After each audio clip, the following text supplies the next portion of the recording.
Добар ден и од мене, овдека денеска сме во Вевчани, да ја продолжиме традицијата со Вевчанскиот карневал. Ова е прва година кога Министерството за култура за жал обезбеди дури 0 денари за одржување на нова традиционална манифестација. Министерката за некултура ја покажа својата некултура уштеднашка, како што тоа го направи напати во изминатиот период и покажа дека не е министер на сите граѓани, не е министер на сите општини, така што за прв пат оваа година Вевчанскиот карневал доби 0 денари поддршка од Министерството за култура. За среќа општината е тука, градоначалникот и администрацијата, кои што со сопствени сили, мала општина, знаете вие, ограничени ресурси, сепак успела скромно да ја задржи традицијата и во име на тоа јас сакам да им честитам, бидејќи навистина покажуваат вонсеријски напори да се справат со предизвиците кои што не само што ги носат економската и енергетската криза, туку и власта во Македонија, односно владата на ДУИ поддржана од СДСМ.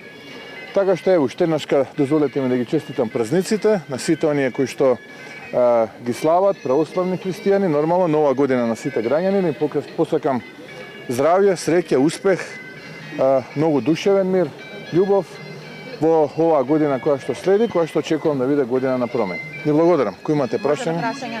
Да, веќе некои медиуми изнесуваат информации дека Димовски нема да биде испратен во Париз, во Франција. Дали кој е вашиот став? Што мислите ви околу ова? Па не знам, не сум прочитал дали ќе оди или нема да оди. Нашиот став го кажавме уште за време на собраниската расправа, немам што да дополнам нити да додадам. За уставните измени очекувате да ве повикаат на средба лидерите и дали останувате на ставот околу уставните измени? Да, ставот е тој, не треба да очекувате дека тој став ќе биде променет. Ставот е дека овој парламент нема мандат да менува устав, бидејќи нити опозицијата учествувала во креирање на тој договор, нити опозицијата се согласила со тој договор, нити пак излегла пред граѓаните да ветува дека ќе има уставни измени. Така што треба час поскоро да се случат предвремени парламентарни избори, да излеземе сите со решение на проблемот кој што го донесе владата на ДУИ поддржана од СДСМ, пак граѓаните се тие кои што ќе одлучат кому да ја дадат довербата. Има неколку опции, така што граѓаните се тие кои што ќе дадат правец и насока каде ќе треба да се движи Македонија. Да. Верувате дека до ноември ќе соберат мнозинство за уставни измени како што вели Ковачевски? Видете, јас не верувам ни дека ќе го задржат мнозинството за поддршка на оваа влада, а за уставни измени мнозинство ќе немаат. Ковачевски изрази благодарност за тоа што сте барали избори во мај. Така сте признали дека владата успешно се справува со кризата. Одлично. Ако тој верува дека е така, еве го повикувам да не дезертира, да излезе пред граѓаните на избори час поскоро и да види колку успешно се справува владата. Граѓаните ќе кажат дали се справува успешно или не се справува успешно. Има еден начин само тоа да се покаже на избори.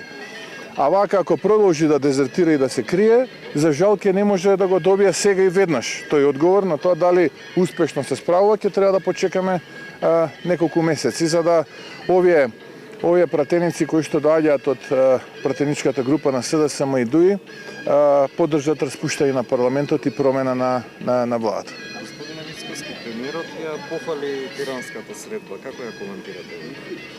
Па како катастрофална средба која што го дели народот во Македонија, наместо да го обединува, средба во која што треба да се спасува владата на ДУИ поддржана од СДСМ и Ковачевски, и средба без суштина. А како го коментирате филмското бегство на затвореник? Дали граѓаните се безбедни на улиците? Ние сме кажале дека граѓаните во Македонија не се безбедни од многу причини. Не само поради ова филмско бегство на затвореник, и тоа доаѓа истиот ден кога Ковачевски и владата на ДУИ поддржана од СДСМ не убедува дека ќе однесла Македонија во Европската унија. Тие не можат еден затвореник да го пренесат од точка А во точка Б во Скопје, а не по Македонија да носат во Европската унија. Така што еден општ хаос како на дивиот запад не се случуваат работи и колку побрзо имаме предвремени избори, колку побрзо доаѓаат други луѓе, толку побрзо ќе завршат овие срамови кои што ни се случуваат.